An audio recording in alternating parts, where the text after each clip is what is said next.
ثانیہ 9 مئی کے واقعے پر قانون اپنا راستہ لے گا۔ بانی پی ٹی آئی کے خلاف کیسز سے حکومت کا کوئی تعلق نہیں۔ نائب وزیر اعظم اور وزیر خارجہ اسحاق ڈار کی امریکی تھنک ٹینک انٹلانٹک کونسل میں گفتگو۔ کہا مقبوضہ سیاسی لیڈر کا مطلب اسلحہ اٹھانا یا قانون ہاتھ میں لینا نہیں ہوتا۔ پاکستان پڑوسی ممالک کے ساتھ تناؤ نہیں چاہتا۔ امریکہ نے پاک بھارت سیز فائر میں اہم کردار ادا کیا۔ پاکستان تنازعات کا پرامن حل چاہتا ہے۔ مسئلہ جموں کشمیر پاکستان اور بھارت کے درمیان بنیادی تنازع ہے۔ وزیر اعلیٰ پنجاب مریم نواز کی زیر صدارت اجلاس میں ستھرا پنجاب مثالی گاؤں اور ویسٹ ٹو ویلیو پروجیکٹس پر بریفنگ۔ پنجاب کے 1200 دیہات کو مثالی گاؤں بنانے کے پروجیکٹ کا جائزہ لیا گیا۔ ہر مثالی گاؤں میں واٹر سپلائی، سیوریج اور ویسٹ مینجمنٹ پلانٹ بنے گا۔ پختہ گلیاں، پارک، سڑکوں کی بحالی اور شجرکاری مہم ہوگی۔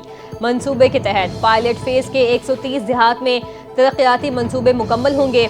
وزیر اعلیٰ پنجاب مریم نواز کہتی ہیں صوبے میں عوامی ضروریات کے مطابق ترجیحات طے کی جائیں گی۔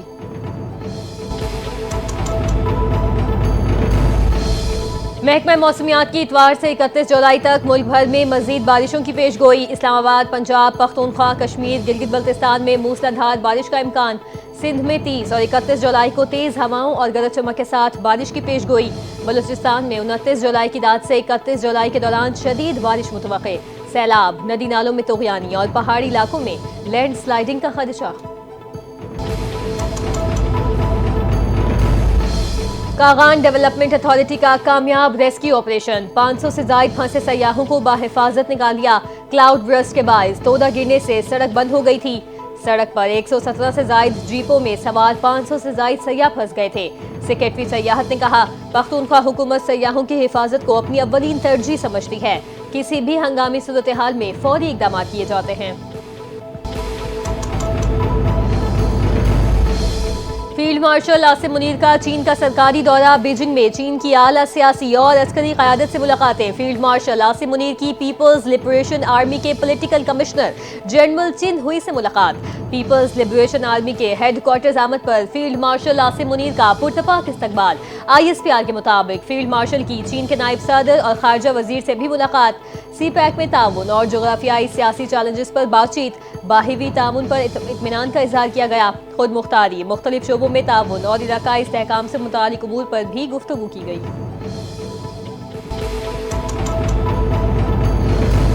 نائب وزیر اعظم اور وزیر خارجہ اسحاق ڈار اور امریکی وزیر خارجہ مارکو روبیو کی ملاقات۔ پاک امریکہ تعلقات اور مختلف شعبہ جات میں ممکنہ تعاون پر بات چیت۔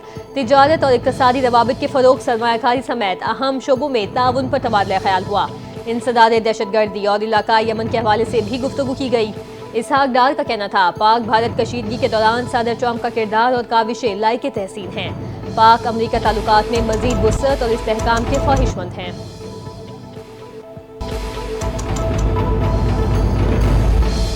پاکستان کی مقبوضہ مغربی کنارے پر اسرائیلی خود مختاری نافذ کرنے کی شدید مذمت۔ ترجمان دفتر خارجہ کے مطابق یہ قابل افسوس اقدام بین الاقوامی قوانین کی صریح خلاف ورزی ہے۔ اسرائیل کی غیر قانونی قبضے کو مستحکم کرنے کی کوششیں یک طرفہ اقدامات نہ صرف اشتعال انگیز ہیں بلکہ خطے میں امن اور استحکام کو سنگین نقصان پہنچا سکتے ہیں۔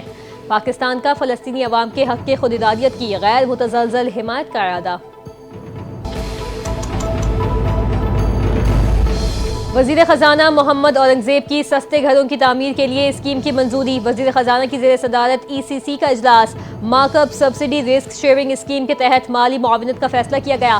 محمد اورنگزیب کی وزارت ہاؤسنگ کو جامع ڈیٹا بیس تیار کرنے کی ہدایت۔ وزارت خزانہ کے مطابق ملک میں لو کاسٹ ہاؤسنگ کو فروغ دیا جائے گا۔ حکومت 50 لاکھ گھروں کی تعمیر کے لیے سبسڈی فراہم کرے گی۔ 20 سے 35 لاکھ کا قرضہ 20 سال کی مدت کے لیے دینے کی تجویز کی گئی۔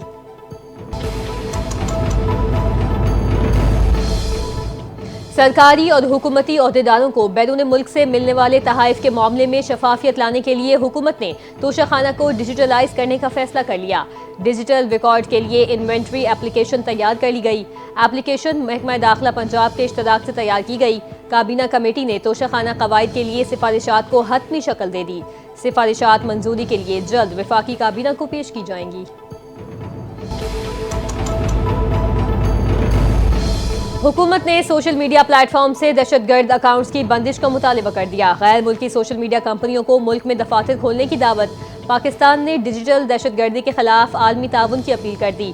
وزیر مملکت داخلہ طلال چودھری نے کہا، پاکستان نے دہشت گردی سے منسلک سوشل میڈیا کے سینکڑوں اکاؤنٹ کا پتہ لگایا۔ دہشت گرد تنظیمیں سوشل میڈیا کے ذریعے نوجوانوں کی بھرتی کر رہی ہیں۔ سوشل میڈیا پر دہشت گردی سے متعلق 2417 شکایات زیر غور ہیں۔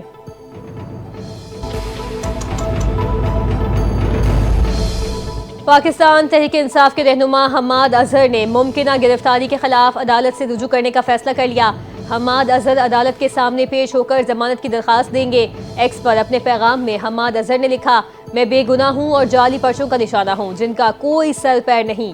اس سلسلے میں عدالت سے رجوع کروں گا، انصاف طلب کروں گا، مل گیا تو اللہ کا شکر ادا کروں گا اور نہ ملا تو استقامت اور صبر سے مزید جبر برداشت کروں گا۔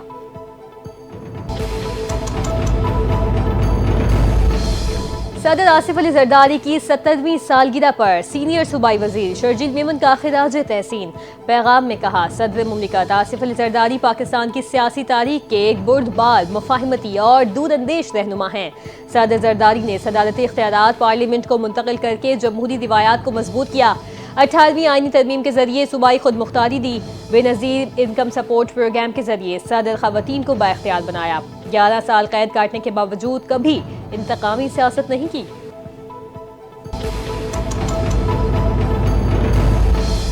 چینی صوبے ہیبی کے شہر باؤڈنگ میں شدید بارشوں نے تباہی مچا دی۔ 24 گھنٹوں کے دوران سال بھر جتنی بارش کا ریکارڈ ٹوٹ گیا۔ شویو شہر سمیت کئی علاقوں میں سڑکیں، پل اور دیگر انفراسٹرکچر زیر آب آ گئے۔ ہزاروں افراد کو ہنگامی طور پر محفوظ مقامات پر منتقل کر دیا گیا۔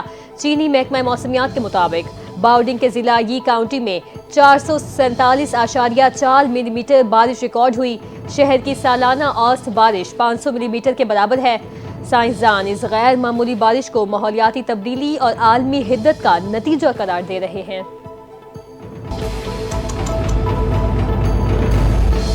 غزہ میں اسرائیلی حملے تھم نہ سکے۔ تازہ بمباری میں مزید 80 فلسطینی شہید ہو گئے۔ غیر ملکی میڈیا رپورٹس کے مطابق اسرائیلی حملوں میں شہید ہونے والوں میں امداد کے منتظر 9 فلسطینی بھی شامل۔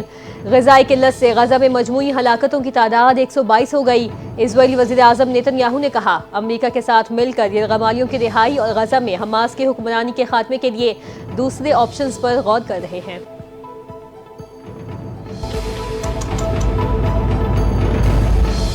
اور امریکی صدر ڈونلڈ ٹرمپ نے فرانسیسی صدر کے فیصلے کو رد کر دیا۔ ڈونلڈ ٹرمپ نے فلسطین کو ریاست تسلیم کرنے کا اعلان مسترد کیا۔ کہا، صدر میکرون کے فلسطین کو ریاست تسلیم کرنے کے بیان میں توازن نہیں۔ فرانسیسی صدر میکرون جو کہتے ہیں اس سے فرق نہیں پڑتا، مگر وہ بہت اچھے انسان ہیں۔